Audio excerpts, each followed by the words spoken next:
ঐক্যবদ্ধ ও পরিশুদ্ধ সমাজ গড়ি, বৈষম্যহীন ইনসাফ ভিত্তিক রাষ্ট্র বিনির্মাণ করি। এই প্রতিপাদ্য নিয়ে ব্রাহ্মণবাড়িয়ার আশুগঞ্জে ইসলামী আন্দোলন বাংলাদেশ উপজেলা শাখার নবগঠিত কমিটির সভাপতি মোহাম্মদ মেজবাহ উদ্দিন এবং মোহাম্মদ জসিম উদ্দিনকে সেক্রেটারি করে ৩৫ সদস্য বিশিষ্ট কমিটি ঘোষণা করা হয়েছে। প্রথম অধিবেশনে সর্বসম্মতিক্রমে পূর্বের কমিটি বিলুপ্তি ঘোষণা করা হয় এবং দ্বিতীয় অধিবেশনে নবগঠিত কমিটির সদস্যগণের নাম প্রকাশ করা হয়। ২৬ আগস্ট বুধবার বিকেলে উপজেলার সোহাগপুরে মজলিসের সোরার অধিবেশন অনুষ্ঠিত হয়। উক্ত অধিবেশনে প্রধান অতিথি হিসেবে উপস্থিত ছিলেন ব্রাহ্মণবাড়িয়া জেলা শাখার সভাপতি অধ্যক্ষ আবুল কালাম আজাদ।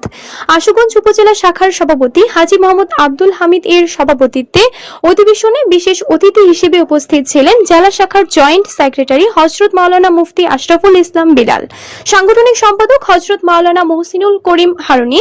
এছাড়াও আলোচকবৃন্দ হিসেবে আলোচনা করেন হাজী মোহাম্মদ জালাল উদ্দিন, মুজাহিদ কমিটি আশুগঞ্জ শাখার সাধারণ সম্পাদক মোহাম্মদ নুরুজ্জামান, ইসলামী আন্দোলন আশুগঞ্জ শাখার সহসভাপতি হাফিজ মাওলানা মুদাসসির শামীম।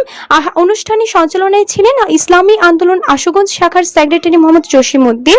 এ সময় প্রধান অতিথি অধ্যাপক আবুল কালাম আজাদ নবগঠিত কমিটির সদস্যগণের নাম ঘোষণা করেন। সভাপতি মোহাম্মদ মেজবাহ উদ্দিন, সহসভাপতি মুফতি মাওলানা মাহমুদুল হাসান, সহসভাপতি Hafez Maulana Mudassir Shamim, secretary Mohammad Jasim Uddin, joint secretary Hafez Maulana Abdullah, সাংগঠনিক সম্পাদক মোহাম্মদ সুমন মুন্সি। আল্লাহ তাআলাকে সাক্ষী রেখে ওয়াদা করছি যে আমি আল্লাহ তাআলার সন্তুষ্টির উদ্দেশ্যে আন্দোলনের সম্প্রসারণ, মজবুতি অর্জন ও মূল লক্ষ্য হাসিলের সর্বাত্মক প্রচেষ্টা চালাবো। আন্দোলনের নীতিমালা ও নিয়ম শৃঙ্খলা যথাযথভাবে মেনে চলবো। আমার উপর অর্পিত দায়িত্ব ও আমানত যথাযথভাবে পালন করব।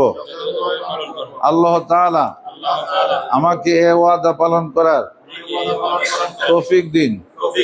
আমিন।